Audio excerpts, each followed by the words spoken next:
We're about 5 or 6 weeks right now away from the Olympia, and a lot of questions I've been getting is, oh, are you doing the Olympia? How come you're not doing it?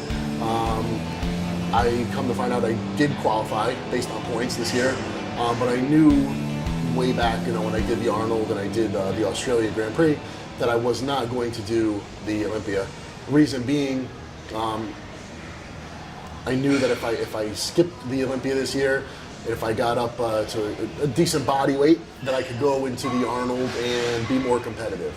So far, it's playing out well because right now I'm about 290 pounds, and I still have a good 15 or so weeks where I can continue to gain. Strength is really good. I know where I need to be, where I need to get my body, where I need to start a prep for it to be a really good prep. Based on, a couple recent preps I've had, I know what I need to do differently. One of the key things was just getting my body weight up higher. This past year when I got ready for the Arnold, it was a decent showing. I don't think it was a spectacular showing. It was good considering the time frame that I was working with. Coming off the Olympia last year, I was actually going to skip the Arnold and do the Olympia this year. So when I started getting ready for the Arnold this past year, I was only about 280 pounds. I was in decent shape, not great shape. So it wasn't the ultimate place to start getting ready for a show. If I could start getting ready for a contest in the mid to high 290s, strong, big, not too fat, that puts me in a position to go into the show really, really strong. That's what it's going to be this year. I'm very, very confident that the Arnold showing is going to be very, very strong. I plan to easily hit close to 300 pounds, if not a little bit above. Not just because I'm shooting for that number, just because I'm sure that that's where it's eventually going to go. Being 290 right now, and I'm just starting to ramp things up a bit, 10 more pounds is really very, very feasible. And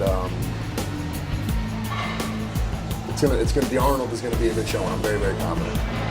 Today's Tuesday, that makes it arm day. I'm here with my buddy Mark Andrade, who's getting ready for the North Americans. My pal Danny Nocioli, who had a pretty good season this year. Did like 3 shows back to back, Color Classic, Atlantic States, Connecticut Grand Prix, Atlantic States. Atlantic States and the Connecticut. 24, young kid, big kid, strong. He's only 24, so he's still very, very enthusiastic. So that's a good person to be around, when you're training. We get together pretty often. Danny recently moved to New York because he's going to school. But whenever we're all around, we all get together and smash it out.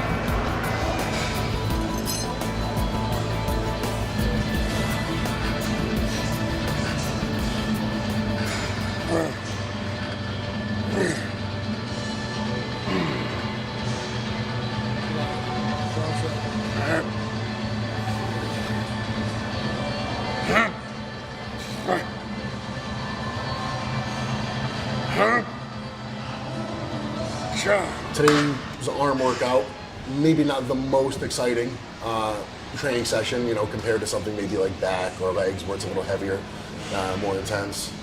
But, we got to do arms. I don't go nuts with arms because they are one of my really pretty strong body parts, and they kind of overshadow things as it is. It's been that way since before I started working out. I always had decent arms. So when I first picked up weights, my arms just grew. And even now, I could stop training arms for 2 weeks and all of a sudden get comments where they'll go, your arms look bigger. And I'll just say, just fuck my life. Because I wish it were that way, with leg training or something like that, because for, quite a few things, chest, legs, I really need to beat the crap out of them to get any type of growth at all. So it was a decent workout. It was fairly thorough, but it wasn't the way that I would train my arms if I were someone who was really trying to put a ton of size on them. Then again, a lot of people that I meet who are trying to put size on their arms, they say, I'm training them twice a week, I do this, I do that. And when you ask them about the type of results they're getting, they usually say, it's not really going so great.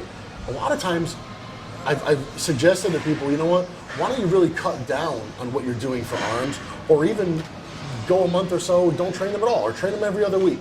And a lot of times it works for people. I think the reason being that arms get a lot of stimulus. You know, when you're doing shoulders, if you're doing enough pressing, you're working your triceps quite a bit.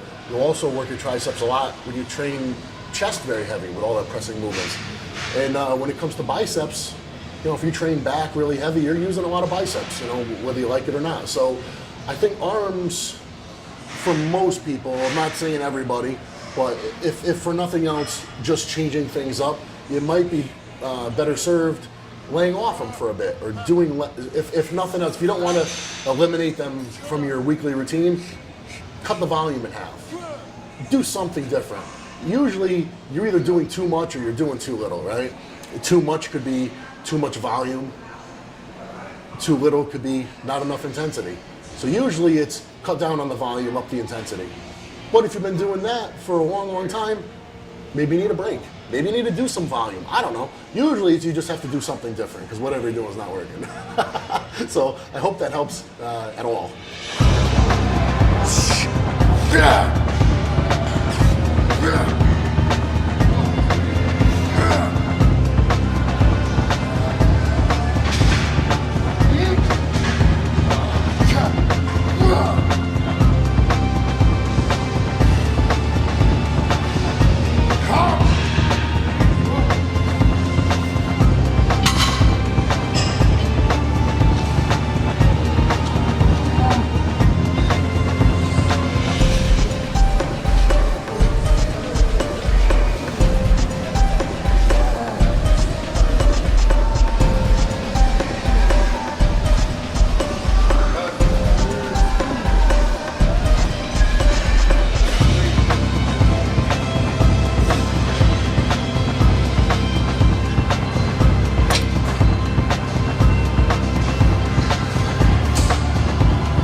Let's superset overhead ropes with extensions off of that bar.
That's it. I hope you found the workout helpful, if nothing else, entertaining.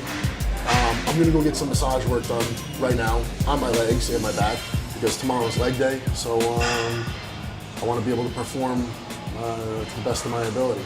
So I'll see you guys again back here tomorrow at the same time.